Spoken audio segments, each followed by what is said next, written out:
மாவட்டம் மேட்டுப்பாளையம் நகர்மன்ற கூட்டத்தில் திமுக அதிமுக உறுப்பினர்களிடையே தகராறு ஏற்பட்டு சாலையில் ஒருவரை ஒருவர் துரத்தி சென்றதால் பரபரப்பு ஏற்பட்டது.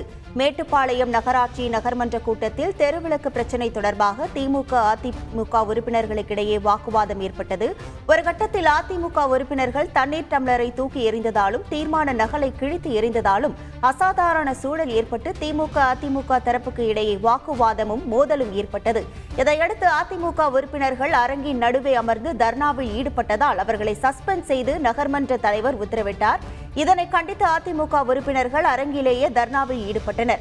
நகராட்சி அதிகாரிகள் பேச்சுவார்த்தை நடத்தி சமாதானப்படுத்தி வெளியே அழைத்து வந்தபோது மீண்டும் திமுக அதிமுக உறுப்பினர்களிடையே வாக்குவாதம் ஏற்பட்டு ஒருவரை ஒருவர் விரட்டி சென்றதால் பதற்றமான சூழல் ஏற்பட்டது.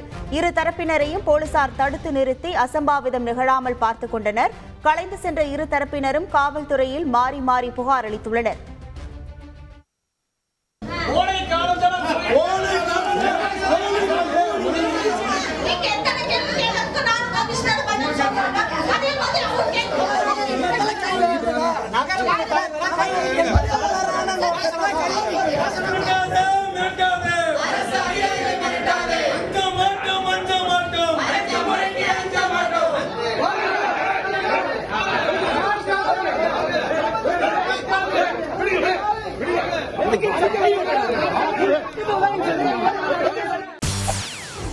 செய்திகளை உடனுக்குடன் தெரிந்து கொள்ள உடனே சப்ஸ்கிரைப் பண்ணுங்க.